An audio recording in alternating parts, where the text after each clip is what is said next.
Linda here. Thanks for joining me today as I create a set of Valentine's cards.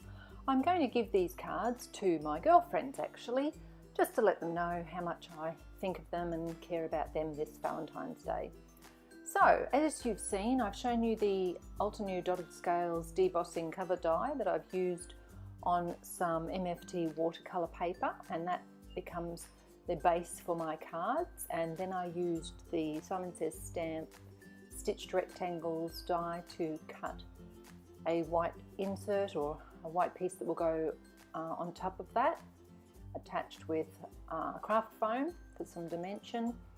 And then I'll create the little scene with these gorgeous little lawn fawn characters on the top of that white piece. So I'm using Copics today to colour all my little characters, and I'll be arranging them on the front of the card and adding little speech bubbles for what they'll be saying, and letting my friends know how special they are.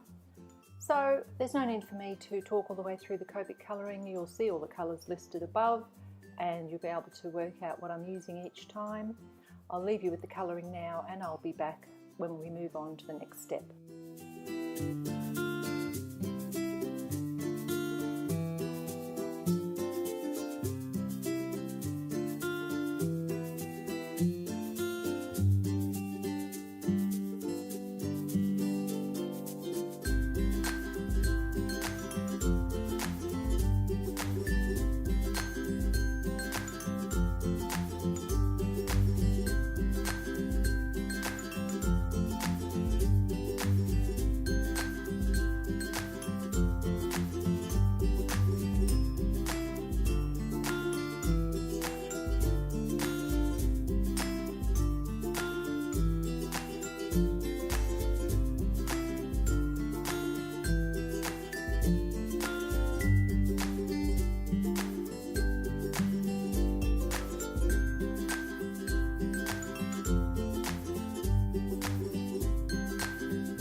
And I had some more fun with my Gemini Junior, die cutting all the little lawn fawn characters, and they came out beautifully all ready for my cards.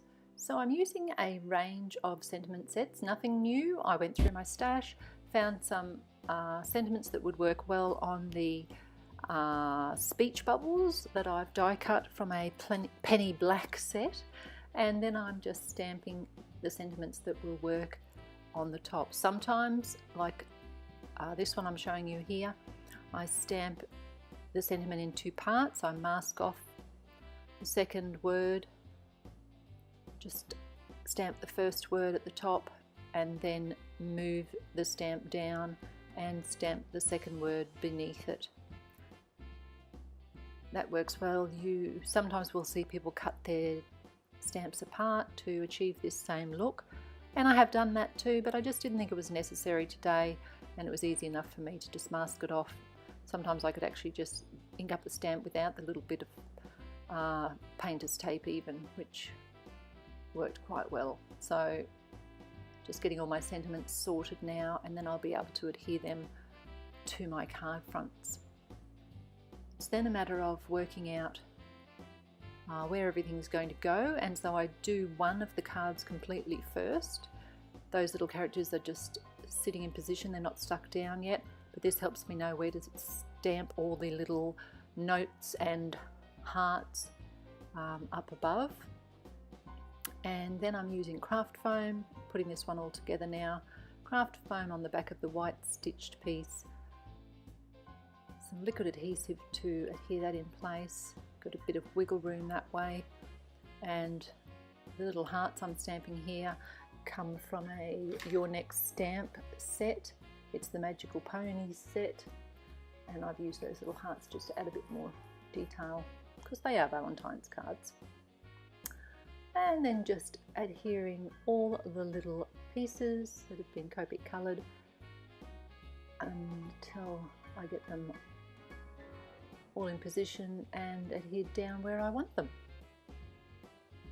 And the little yellow bird on each card, I added him with a little bit of foam tape, and I also add a little pink heart with foam tape to each card as well. So here I'm just laying everything out for the other 4 cards, getting all the little characters in position, working out which ones are going to go where. This is my favourite part of card making. I love just working out where I'm going to put what, and this last little card here with the 3 characters I chopped and changed and took a while to sort everything out, but in the end we get there and I have 5 lovely cards that I'll be able to send off to my friends in February.